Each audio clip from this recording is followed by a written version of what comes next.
नमस्कार दोस्तों, मैं Om Prakash Goswami. Education to all YouTube channel में आपका हार्दिक स्वागत है। दोस्तों, इस वीडियो में हम बात करने वाले हैं अभिव्यक्ति और माध्यम से जनसंचार के कार्य एवं विशेषताओं की बात करेंगे। क्लास 11-12। दोस्तों, इस वीडियो में हम संचार किसे कहते हैं, जनसंचार किसे कहते हैं, जनसंचार के प्रमुख कार्य एवं जनसंचार की प्रमुख विशेषताओं की बात करेंगे और समझने की पूरी कोशिश करेंगे। तो चलते हैं टॉपिक की तरफ। सबसे पहले बात करते हैं दोस्तों, संचार किसे कहते हैं, क्या होता है संचार।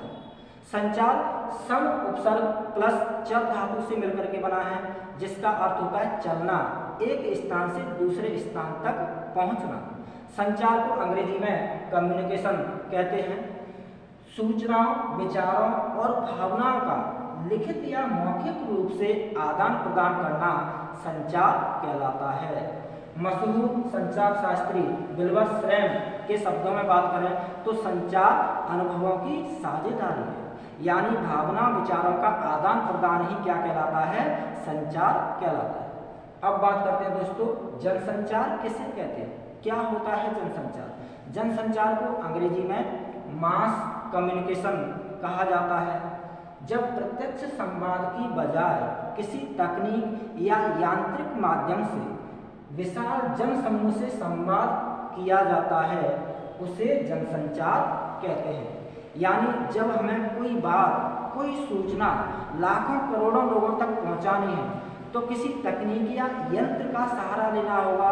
किसी तकनीक या यंत्र के माध्यम से जब हम लाखों करोड़ों लोगों तक अपनी बात पहुंचाएंगे, सूचना पहुंचाएंगे, तो उसे क्या कहेंगे, जनसंचार कहेंगे। जैसे अखबार, रेडियो, टीवी, इंटरनेट, ये जनसंचार के माध्यम है।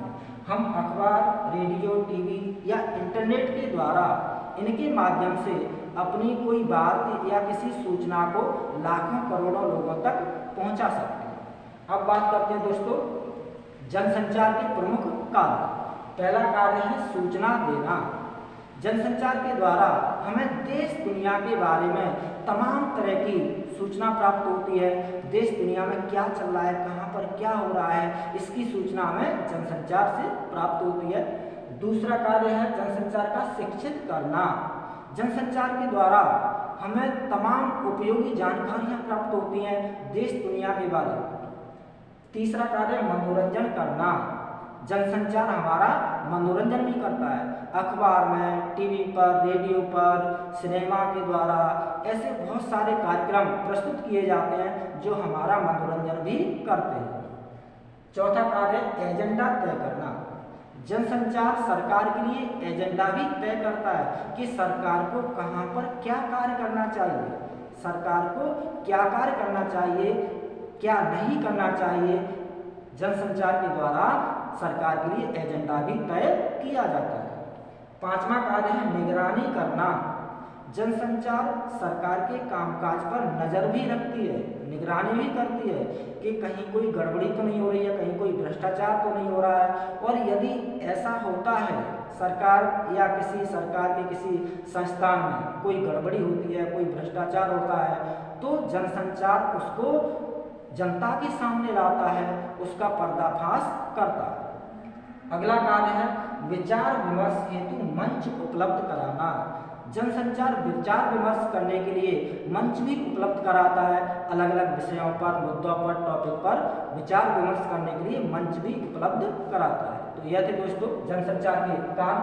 अब बात करते हैं जनसंचार की प्रमुख विशेषताओं की। जनसंचार की पहली विशेषता है फीडबैक तुरंत प्राप्त नहीं होता। यानी जनसंचार का जो फीडबैक है वो तुरंत प्राप्त नहीं होता है, फीडबैक आने में वक्त लगता है, समय लगता है। दूसरा है श्रोताओं, पाठकों और दर्शकों का व्यापक दायरा। यानी जनसंचार के जो श्रोता, पाठक या दर्शक हैं वो बहुत ज़्यादा होते हैं, लाखों करोड़ों होते हैं और पचमेल होते हैं, हर वर्ग के होते हैं। अमीर, गरीब, गांव का रहने वाला, शहर का रहने वाला, पहाड़ों पर रहने वाला, हर जाति, हर वर्ग, हर धर्म का होता है। तो श्रोता, पाठक, दर्शकों का दायरा बड़ा होता है, व्यापक होता है और हर वर्ग के श्रोता, दर्शक या पाठक होते हैं। तीसरी विशेषता है संदेश की प्रकृति सार्वजनिक होती है। जनसंचार के द्वारा जो सूचना दी जाती है जो संदेश दिया जाता है वो सार्वजनिक होता है, यानी सबके लिए होता है। चौथी विशेषता है संचारक और प्राप्तकर्ता के बीच कोई सीधा संबंध नहीं होता, यानी जिसके द्वारा हमें सूचना प्राप्त हो रही है, संचारक यानी सूचना देने वाला, और प्राप्त करना यानी रिसीवर, प्राप्तकर्ता यानी रिसीवर, जिसके द्वारा हमें सूचना या कोई समाचार या कोई जानकारी मिल रही है, उसके और हमारे बीच कोई सीधा संबंध नहीं होता। औपचारिक संगठन की आवश्यकता है। जनसंचार के लिए किसी न किसी एक औपचारिक संगठन की भी आवश्यकता होती है। जैसे आपके घर पर जो अखबार आता है, न्यूज़पेपर आता है, वह कहीं ना कहीं तो छपता होगा किसी संगठन में। अमर उजाला, दैनिक जागरण, दैनिक भास्कर, राजस्थान पत्रिका, या टीवी पर जो आप न्यूज़ देख रहे हैं वो किसी न किसी चैनल पर देख रहे होंगे, रिपब्लिक भारत या आज तक, जो भी है। तो एक संगठन की आवश्यकता होती है। जैसे जो टीवी चैनल हैं या जो न्यूज़पेपर हैं, तो उनका एक अपना संगठन है। तो जनसंचार के लिए एक औपचारिक संगठन की भी आवश्यकता होती है। ढेर सारे द्वारपाल काम करते हैं।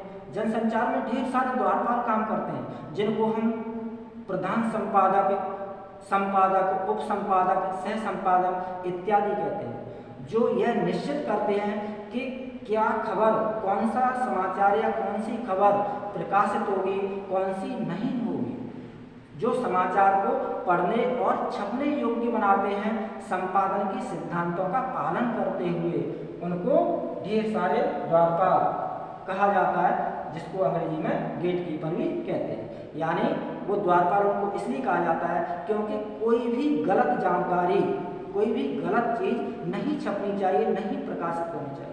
वही डिसाइड करते हैं कि किसी न्यूज़पेपर में या टीवी पर क्या दिखाया जाएगा, या किसी न्यूज़पेपर में क्या छपेगा, क्या नहीं छपेगा। वह द्वारपाल यानी संपादक, उप संपादक ही समाचार को पढ़ने और छपने योग्य बनाते हैं, संपादन के सिद्धांतों का पालन करते हैं। तो यह कि दोस्तों जनसंचार के कार्य एवं प्रमुख विशेषताएं हैं। बहुत बहुत धन्यवाद, हार्दिक शुभकामनाएं, all the best, good luck, जय हिंद।